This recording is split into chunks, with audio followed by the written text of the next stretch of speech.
हाजिर में जो एक बहुत बड़ी मुश्किल वालिदैन के लिए है वो ये है कि औलाद की तरबियत वो कैसे करें, क्योंकि माजी में बच्चों के सीखने के ज़राए बड़े महदूद होते थे।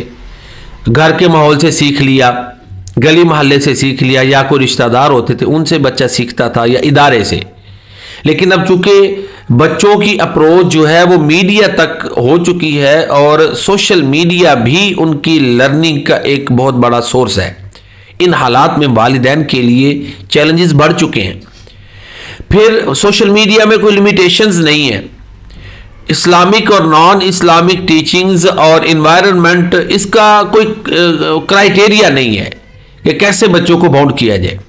तो जाहिर है मौजूदा दौर, आपको पता है कि ये मीडिया का दौर है, जितने भी हमारे ये कारोबार हो रहे हैं वो सारे ऑनलाइन, जाहिर है वो बहुत ज़्यादा हैं। अब बच्चे को कट ऑफ भी नहीं रखा जा सकता।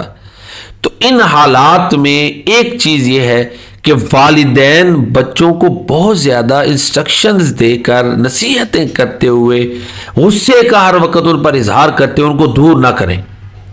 उस हवाले से यह है कि वालिदैन बच्चों को अपने साथ अटैच रखें। पिछले दौर में एक और चीज़ जो थी वो इस दौर में नहीं है, वो ये है कि वालिदैन असातिज़ा पर बड़ा एतमाद करते थे और उनसे रिक्वेस्ट नहीं करते थे जी बच्चा फलां